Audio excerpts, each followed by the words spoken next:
حدیث قدسی میں اللہ تبارک و تعالیٰ فرماتے ہیں، میں چھپا ہوا خزانہ تھا، میں نے چاہا کہ میں پہچانا جاؤں تو میں نے مخلوق کو پیدا کر دیا۔ اللہ نے روح کو سب سے پہلے ہمارے پیارے نبی صلی اللہ علیہ وآلہ وسلم کی پیدا کی، لیکن جسمانی طور پر سب سے پہلے حضرت آدم علیہ السلام کو پیدا کیا۔ اللہ تبارک و تعالیٰ نے حضرت آدم علیہ السلام کو مٹی سے بنانے کے لیے فرشتوں کو حکم دیا کہ زمین سے مٹی اٹھا کر لائیں۔ فرشتے جب مٹی اٹھانے لگتے تو مٹی چیخو پکار شروع کر دیتی، رونے لگتی، واسطے دینے لگتی کہ مجھے نہ اٹھاؤ، کیونکہ مجھ سے جب انسان بنے گا پھر یہ گناہ کرے گا، پھر یہ جہنم میں جائے گا تو گویا کہ کل کو مجھے آگ میں جلنا پڑے گا۔ پھر اللہ تبارک و تعالیٰ نے حضرت اسرائیل علیہ السلام کو بھیجا۔ مٹی روتی رہی، چیختی رہی، چلاتی رہی، واسطے دیتی رہی، لیکن اسرائیل علیہ السلام نے کوئی اثر نہ لیا اور مختلف جگہوں سے مٹی اٹھا لی۔ اس لیے انسانوں کے مزاج اور عادات مختلف ہیں، کوئی نیک ہے، کوئی بد ہے۔ اگر ایک ہی جگہ کی مٹی اٹھاتے تو سارے انسان ایک جیسے ہوتے۔ مٹی پر رحم نہ کرنے کی وجہ سے جان قبض کرنا بھی عزرائیل علیہ السلام کے ذمے لگا دیا گیا۔ مٹی سے انسان کا پتلا بنایا گیا، پھر اس پر 40 دن تک غم کی بارش کی گئی، پھر تھوڑی دیر کے لیے راحت اور سکون نازل کیا گیا۔ اس لیے دنیا میں غم زیادہ اور خوشی کم ہے، اور غم، تکلیف اور پریشانی کا عرصہ لمبا ہوتا ہے، جبکہ خوشی، راحت اور سکون کا عرصہ کم ہوتا ہے۔ حضرت آدم علیہ السلام کے پتلے میں اللہ تبارک و تعالیٰ نے روح پھونک دی، وہ فوراً اٹھ کر کھڑے ہوئے اور الحمدللہ پڑھی۔ اللہ نے فرمایا، انسان جلد باز ہے۔ اللہ نے حضرت آدم علیہ السلام کو جنت میں رکھا۔ حضرت آدم علیہ السلام جنت میں گھومتے پھرتے، کھاتے پیتے، جنت کی چیزوں سے لطف اندوز ہوتے، لیکن تنہائی محسوس کرتے۔ انہوں نے اللہ تعالیٰ سے دعا کی کہ مجھے کوئی ساتھی عطا فرما۔ اللہ تعالیٰ نے ان کی بائیں پسلی سے حضرت حوا علیہ السلام کو پیدا فرما دیا۔ حضرت آدم علیہ السلام نے جیسے ہی حضرت حوا علیہ السلام کو دیکھا تو ان کی طرف ہاتھ بڑھایا۔ اللہ تعالیٰ نے فرمایا، پہلے 3 دفعہ میرے حبیب صلی اللہ علیہ وآلہ وسلم پر درود بھیجو۔ حضرت آدم علیہ السلام نے 3 مرتبہ درود پڑھا۔ اس طرح حضرت حوا کے ساتھ ان کی شادی ہو گئی۔ دونوں میاں بیوی جنت میں ہنسی خوشی زندگی گزارنے لگے۔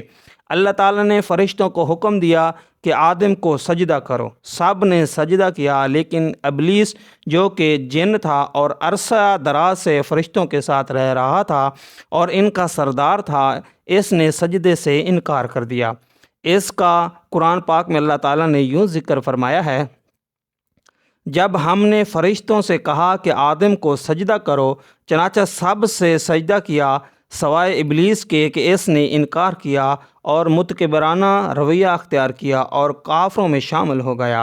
اور ہم نے کہا، آدم تم اور تمہاری بیوی جنت میں رہو اور اس میں سے جہاں سے چاہو جی بھر کے کھاؤ، مگر اس درخت کے پاس بھی مت جانا، ورنہ تم ظالموں میں شمار ہو جاؤ گے۔ اللہ تعالیٰ نے شیطان سے پوچھا، کس بات نے تجھے سجدے سے روکا جبکہ میں نے تجھے حکم دیا؟ ابلیس نے جواب دیا، اس بات نے کہ میں اس سے بہتر ہوں۔ تو نے مجھے آگ سے پیدا کیا ہے اور اسے مٹی سے پیدا کیا ہے۔ شیطان کا مقصد یہ تھا کہ میں اس لیے افضل ہوں کہ آگ شعلے مارتی ہے، بلندی کی طرف جاتی ہے، روشن ہوتی ہے، جبکہ مٹی ایک عام سی چیز ہے، حقیر شے ہے، زمین پر پڑی رہتی ہے۔ لیکن اسے یہ بات سمجھ نہ آئی کہ آگ اور مٹی کو پیدا کرنے والا تو اللہ ہی ہے، وہ ہی بہتر سمجھتا ہے کہ کون سی چیز افضل ہے۔ بس شیطان فلسفے بیان کرنے لگا اور اللہ کے حکم کو نہ مانا۔ اللہ تعالیٰ نے سورۃ اعراف میں یوں فرمایا، جنت سے نکل جا، تیری یہ ہستی نہیں کہ یہاں رہ کر سرکشی کرے، یہاں سے نکل جا، بے شک تو ان میں سے ہے جو ذلیل و خوار ہوئے۔ شیطان نے اللہ تعالیٰ سے مہلت مانگی اور کہا، قرآن پاک میں اللہ تعالیٰ نے فرمایا، جس کا ترجمہ یہ ہے، اس نے کہا کہ مجھے اس دن تک زندہ رہنے کی مہلت دے دے جس دن لوگوں کو قبروں سے زندہ کر کے اٹھایا جائے گا۔ اللہ نے فرمایا، تجھے مہلت دے دی، گئی۔ کہنے لگا اب چونکہ تو نے مجھے گمراہ کیا ہے اس لیے میں بھی قسم کھاتا ہوں ان انسانوں کی گھات لگا کر تیرے سیدھے راستے پر بیٹھا رہوں گا، پھر میں ان پر چاروں طرف سے حملہ کروں گا، ان کے سامنے سے بھی اور ان کے پیچھے سے بھی اور ان کی دائیں طرف سے بھی اور ان کی بائیں طرف سے بھی، اور میں ان سے اکثر لوگوں کو شکر گزار نہیں پائے گا، اور تو ان میں سے اکثر لوگوں کو شکر گزار نہیں پائے گا۔ اللہ نے کہا نکل جا یہاں سے ذلیل اور مرتد ہو کر، ان میں سے جو تیرے پیچھے چلے گا وہ بھی تیرا ساتھی ہوگا، اور میں تم سب سے جہنم کو بھر دوں گا۔ پس جب شیطان کو جنت سے نکال دیا گیا تو شیطان نے تہیہ کر لیا کہ وہ آدم کو بھی جنت سے نکلوا کر رہے گا۔ جس درخت کے قریب جانے سے اللہ نے آدم اور حوا کو منع کیا تھا، اس درخت کے بارے میں شیطان نے انہیں کہا کہ اگر تم اس درخت سے کھا لو گے تو تم فرشتے بن جاؤ گے یا ہمیشہ کے لیے زندہ رہو گے۔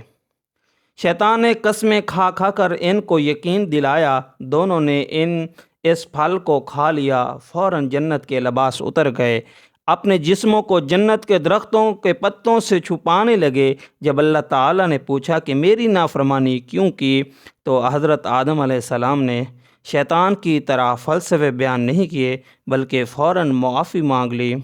اللہ تعالیٰ نے ان دونوں کو زمین پر بھیج دیا، حضرت آدم علیہ السلام کو اپنا خلیفہ بنا لیا، ان کو اپنا نبی بنایا، پھر ان کی نسل کو چلایا۔